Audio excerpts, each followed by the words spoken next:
Aujourd'hui, je vous présente l'application Flyby, qui est une application pour préparer ses missions drone. La plupart du temps, on assimile ces applications à un usage professionnel pour préparer justement des missions en catégorie spécifique.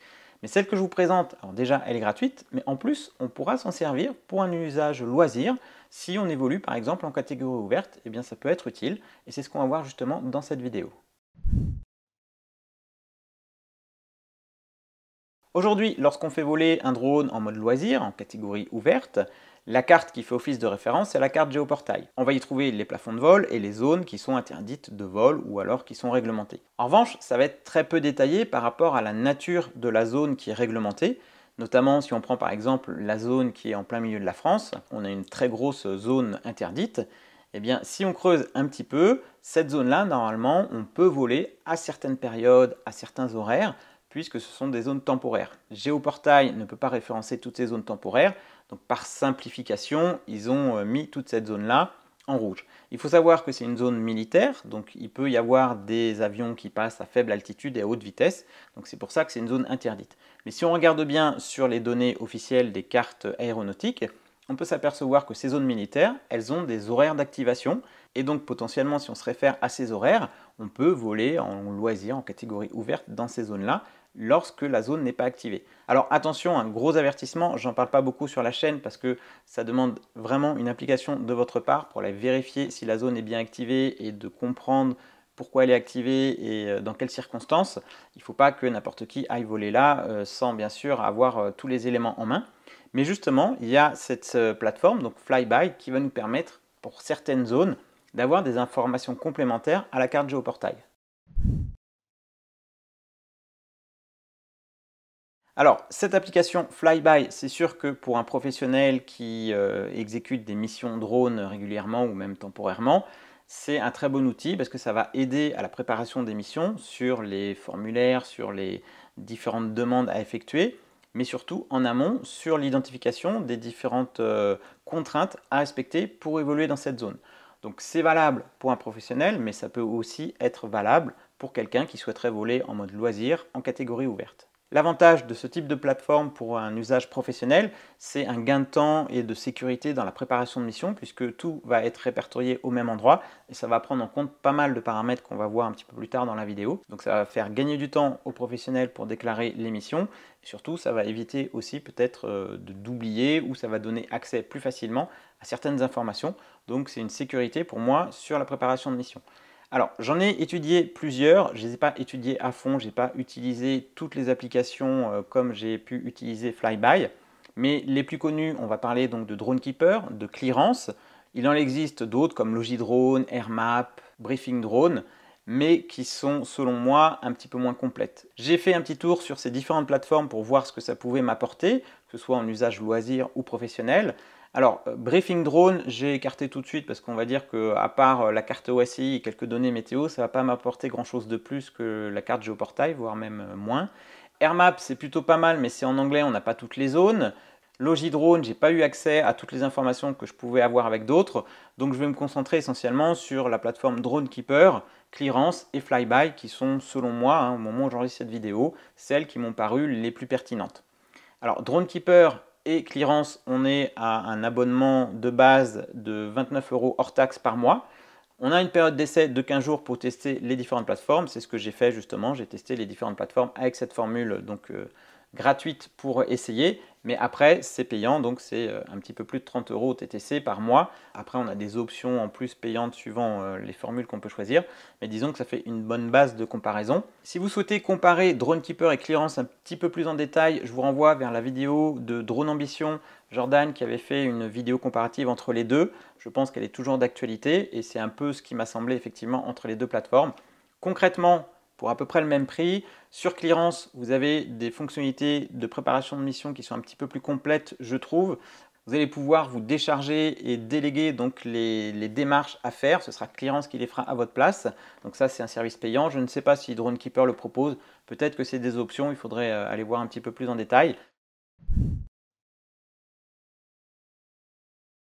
Alors, avant même de préparer la mission, si je compare les cartes au niveau des données qu'on va pouvoir afficher, celle de Flyby est bien plus complète en termes d'informations, Alors, sur clearance, je dirais que c'est celle où on a le moins de possibilités en termes de couches de strates de différentes cartes. Sur Drone Keeper, on a un petit peu plus d'informations que clearance. Elle s'affiche de manière un petit peu plus ergonomique. C'est un petit peu plus lisible à l'utilisation. Mais encore une fois, si je compare avec la carte Flyby, on a vraiment beaucoup plus de données, c'est beaucoup plus ergonomique, beaucoup plus intuitif. On peut les activer par secteur, les désactiver, on a vraiment pas mal d'options possibles, donc notamment les zones urbaines, hein, donc la restriction pour les agglomérations. On a également les obstacles, comme les éoliennes ou des obstacles isolés. On a tout ce qui est zones naturelles, les parcs nationaux, les zones sensibles. Et des choses qu'on ne va pas trouver sur les autres sites, enfin, ou en tout cas que je n'ai pas trouvé facilement, ce sont les réseaux, donc soit les lignes haute tension, on a même les pylônes qui sont matérialisés, on a les réseaux GSM, donc les différentes antennes à proximité donc de la zone qu'on veut déterminer pour réaliser notre mission. Donc ça va permettre d'avoir des informations par rapport à ça. On peut également afficher les zones DJI pour savoir si on va être soumis à une restriction par rapport au démarrage du drone, s'il faudra demander une autorisation de décollage à DJI ou non. Sur la carte Flyby, on a même une vue en 3D avec le bouton droit de la souris. Ça permet d'avoir une visibilité sur les reliefs, notamment pour mieux situer votre mission. Donc en termes d'outils, au niveau de la carte, au niveau des couches et de tout ce qu'on peut afficher, je trouve que c'est la plus complète. Donc pour préparer une mission sur Flyby, c'est très simple. On va sur la carte, on cherche la localisation du lieu de la mission ou du vol. Une fois qu'on a ciblé l'endroit, on va pouvoir gérer donc sa mission. On va pouvoir la déterminer soit à l'aide d'un polygone, on va tracer des points et on va déterminer une zone. Ou alors on va faire un suivi avec un tracé, une trajectoire. On va dessiner donc sa zone de vol sur la carte et instantanément, donc lorsqu'on va créer la mission, on va voir les informations de la mission avec la date, le type de drone que vous allez utiliser, donc parmi vos drones. J'y reviendrai tout à l'heure avec la liaison avec Alpha Tango, mais vous pouvez importer la liste de tout votre matériel Alpha Tango, donc tous vos drones, sur l'application Flyby et vous allez pouvoir choisir entre ces différents drones. Vous allez choisir la hauteur de vol maximum et la vitesse maximale en km/h de déplacement puisque ça va déterminer justement les zones d'exclusion des tiers à respecter. Ensuite, on a un onglet contraintes qui va identifier donc toutes les contraintes pour réaliser cette mission. Donc là, on voit que je suis donc dans un arrêté de protection naturelle.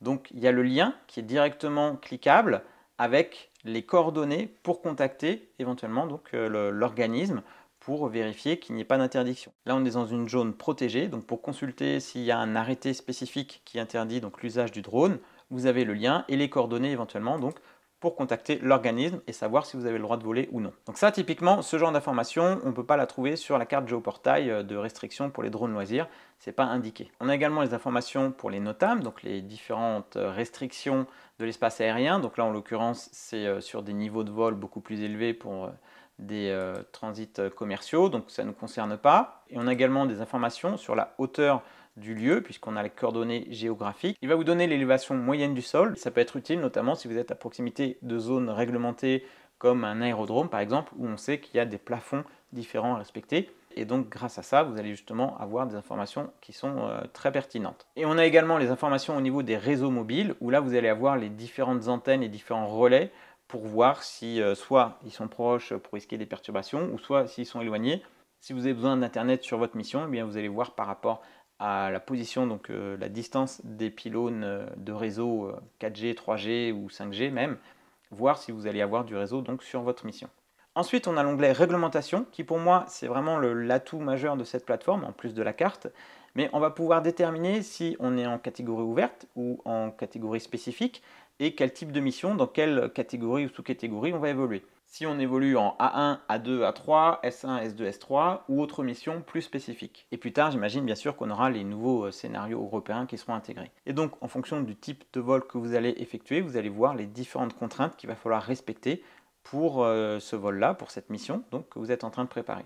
Donc si je décide que cette mission ce sera en catégorie ouverte A1, j'ai les différentes contraintes donc, à respecter. Donc par défaut, par rapport à mon profil que j'ai enregistré, donc je me suis enregistré en tant que pilote, j'ai lié mon compte Alpha Tango pour avoir la liste de mes drones. J'ai aussi ajouté tous les documents qui me permettent d'évoluer en mission spécifique, c'est ATT, Manex, assurance. J'ai déterminé la zone de vol et en fonction de ça, on va me donner toutes les contraintes à respecter pour effectuer le vol dans cette catégorie-là. Donc on voit qu'il y a deux choses qui sont grisées, donc raisonnablement estimé qu'aucun tiers ne soit survolé. Et ensuite, exploitation en vue directe du drone, effectivement, donc je vais tout le temps avoir le drone en vue. Mon onglet A1, donc en catégorie ouverte, vient de passer au vert. Donc pour cette mission-là, j'ai coché donc toutes les cases, je suis dans les clous pour effectuer donc un vol en catégorie ouverte, l'équivalent donc d'une catégorie A1. Si je changeais de drone, par exemple, si j'effectuais cette même mission, mais dans mes informations générales de mission, je changeais de drone et j'utilisais un drone de plus de 900 grammes, par exemple un Mavic 2 Pro, je serais obligé de le faire en A3 ou en A2 si j'avais donc le BAPD. Donc là, c'est pour le cas d'un vol en catégorie ouverte. Si je veux faire une mission professionnelle en catégorie spécifique, donc par exemple en scénario S1, à ce moment-là, j'ai d'autres critères qui vont évoluer. Donc par exemple, utilisation de l'aéronef hors zone peuplée. Donc il faut bien que je spécifie que c'est hors zone peuplée. Et bien sûr, sans survol des tiers. Donc je coche la zone d'exclusion des tiers qui sera matérialisée donc, lors de ma mission. Je vois également sur la carte que quand je passe en S1, j'ai la zone d'exclusion des tiers qui a été automatiquement ajoutée autour de mon périmètre de vol. Je peux bien sûr la modifier en direct sur la carte. C'est très utile pour préparer une mission spécifique, donc pour les professionnels. On va pouvoir donc gérer sa zone des tiers. On va pouvoir ajouter des points d'intérêt, donc comme par exemple le télépilote. Donc il suffit d'appuyer sur le petit picto déterminé. Je vais positionner un premier point. Alors là, c'est le décollage. Donc je vais mettre effectivement le décollage. J'ai la position donc GPS qui s'affiche directement. Donc hop, je vais mettre ma position de décollage avec une description. Je peux ajouter un deuxième picto avec par exemple, au lieu du décollage, je peux dire que c'est la position du télépilote. Donc en l'occurrence moi. Je vois la zone autorisée en vol en vue, donc à 100 mètres de distance du pilote, qui est indiquée ici. Je peux éventuellement la modifier. On peut également ajouter un deuxième télépilote, ou un observateur. Donc visuellement, pour la préparation de mission, je trouve que c'est très complet. On a directement donc, les zones en vue, hors vue qui vont s'afficher. Lorsque la mission est préparée, on peut faire une capture écran de l'ensemble de la préparation qui va vous servir justement pour illustrer. Vous allez pouvoir donc dessiner, ajouter différentes informations si besoin. Mais c'est vrai que déjà avec les points d'intérêt, vous pouvez personnaliser vos points d'intérêt, ajouter différentes choses dans l'espace donc contexte et ajouter des descriptions spécifiques pour avoir un maximum d'informations sur la préparation de votre mission. Donc ça, c'est lors de la préparation. Si vous faites une mission en S3, donc en agglomération, eh bien vous aurez également les différentes contraintes qui vont s'afficher, comme les notifications auprès de la préfecture, au ministère des Armées si c'est un vol de nuit ou si ça nécessite une zone militaire par exemple. Et l'avantage, c'est que lorsque vous avez toutes ces contraintes-là et que vous avez préparé votre mission, l'outil Flyby va envoyer donc les demandes d'autorisation, en fait les papiers nécessaires, l'équivalent de ce qu'on pourrait faire sur Alpha Tango. Sauf que là, ça va être centralisé sur la plateforme Flyby. Vous faites votre préparation de mission et c'est elle qui va se charger d'envoyer donc les notifications à la préfecture, au ministère des Armées et tout ça va être synchronisé avec la plateforme Alpha Tango puisque vous aurez lié votre compte. Et donc, c'est vraiment un gain de temps, une sécurisation. Vous avez même la possibilité avec Flyby de faire une même mission, donc le même jour, dans une même agglomération avec différentes zones de vol. Normalement, il faudrait faire une déclaration spécifique sur Alpha Tango détaillée pour chaque vol. Et bien là, vous faites une même mission, vous tracez vos deux polygones et c'est Flyby qui se charge justement de faire les déclarations séparées pour que tout soit fait instantanément donc sur Alpha Tango. Et lorsque vous modifiez une mission ou quelque chose sur Flyby, eh bien automatiquement c'est synchronisé avec Alpha Tango et les démarches, que ce soit auprès des préfectures ou du ministère des Armées. Donc au niveau préparation de mission, encore une fois, si je compare à Clearance, à DroneKeeper, Flyby pour moi m'offre le plus d'outils au niveau de la préparation de mission, au niveau de la visualisation. Pour moi, c'est vraiment ce qu'il y a de plus complet en termes de préparation de mission. Et l'avantage, c'est que justement, toutes les demandes d'autorisation vont être synchronisées directement avec le compte Alpha Tango. Donc en résumé, vous gérez votre mission sur l'application Flyby et tout ce qui est administratif, Alpha Tango, administration, ministère des Armées, etc. Tout ça, ça va se faire donc de manière synchrone avec votre compte Alpha Tango. Pour associer votre compte Alpha Tango à la plateforme donc Flyby, c'est simple, il suffit juste de donner la délégation à Alpha Tango en rentrant un code. Donc pour ça, vous allez dans l'onglet spécifique, Vous allez donc sélectionner la plateforme donc Flyby et vous allez obtenir un numéro identifiant qu'il faudra rentrer sur l'interface donc Flyby et à ce moment-là donc ce sera synchronisé. On a la même chose sur Clearance par exemple, vous pouvez synchroniser par exemple vos drones et vos informations comme le numéro d'exploitant et votre déclaration d'activité. Sur Flyby, l'avantage c'est que vous avez donc tous vos drones avec les numéros de série, numéros d'enregistrement, signalement électronique, etc. Donc ils sont synchronisés. Donc lorsque vous créez une mission, il suffit juste de choisir dans la liste le drone ou les drones que vous allez utiliser. Automatiquement, Flyby va prendre en compte le poids et la catégorie, s'il y a une classification par exemple, c'est quelque chose, et ça va vous donner les différentes contraintes donc par rapport à la mission que vous allez effectuer avec ce drone-là. Ça permet également, donc, comme je le disais tout à l'heure, de pouvoir synchroniser vos demandes, que ce soit en préfecture, au ministère des Armées, et ça permet également aussi d'avoir des informations sur le rapport de vol annuel, sur votre rapport d'activité. Lorsque vous préparez une mission, si vous êtes par exemple dans une zone réglementée parce qu'il y a un aérodrome ou une piste ULM, eh bien vous avez toutes les données du contact pour justement les contacter et établir un protocole pour préparer votre mission. Une fois que c'est fait, il suffit juste de cocher la prise en compte et du coup comme ça vous allez pouvoir réaliser les différentes contraintes pas à pas avec toutes les données centralisées à un seul endroit et je trouve que c'est les plus complètes. Vous pouvez même planifier des missions à plusieurs jours et la plateforme Flyby va respecter donc les délais qui sont nécessaires et va automatiser donc ces demandes-là pour, encore une fois, donc, que ce soit la préfecture ou le ministère des Armées. Donc là encore, c'est beaucoup moins de tracas au niveau de la préparation de mission. Alors cette application a été développée par ASD, donc c'est Airspace Drone, qui sont basés dans le sud-est de la France. Et donc encore une fois, donc l'application Flyby, c'est une application qui est leur site vitrine, mais eux, ce qu'ils vendent, la partie commerciale, ça va être une gestion des espaces aériens, notamment, donc c'est eux qui ont fait le portail, l'équivalent du portail Alpha Tango pour la principauté de Monaco, et ils proposent donc des solutions de gestion de l'espace aérien pour des États, pour des organismes, pour des grands comptes. Donc pour eux, Flyby, l'application pour les télépilotes drones, c'est quelque chose qu'ils proposent gratuitement. Pour l'instant, il n'est pas prévu de passer l'application payante et au moins pour quelques années de ne pas limiter certaines fonctionnalités. Donc je ne sais pas si ça va durer et combien de temps ça va durer, mais pour le moment donc c'est gratuit et je trouve que le service est vraiment très complet. Donc même si c'était payant, je pense que c'est celle-ci que j'utiliserai parce que je trouve que la synchronisation avec le compte Alpha Tango, les données, les différentes contraintes qu'on peut nous exposer et les liens vers les différents gestionnaires des différentes zones, je trouve que c'est très bien fait, c'est très pratique. Donc pour moi, ça reste quand même la plateforme de référence.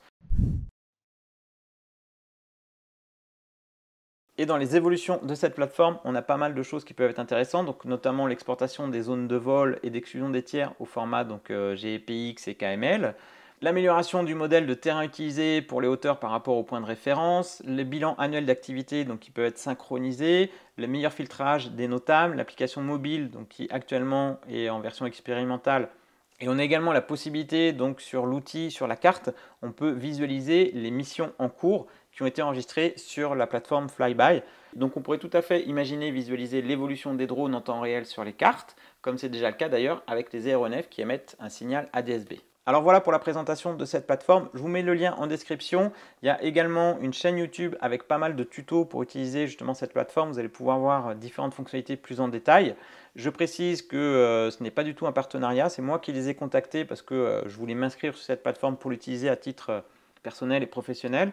Et au fur et à mesure que j'ai utilisé la plateforme, j'ai pu la comparer à d'autres plateformes comme DroneKeeper et Clearance notamment, que j'ai essayé donc en version test. Et j'étais vraiment très impressionné par toutes les données accessibles, gratuitement en plus, sur cette plateforme Flyby. En tout cas, pour ma part, en 2023, c'est Flyby que je vais utiliser parce que je trouve que c'est la plus complète et c'est celle qui offre le plus de fonctionnalités. Maintenant, je ne connais pas non plus toutes les autres applications de manière aussi détaillée. Donc n'hésitez pas, si vous avez un retour d'expérience par rapport à l'usage d'une autre plateforme, ou par rapport à l'usage de Flyby, si vous l'utilisez depuis déjà quelques temps, surtout n'hésitez pas à partager votre expérience en commentaire. Et d'ici là, je vous dis à très bientôt pour de prochaines vidéos. Ciao!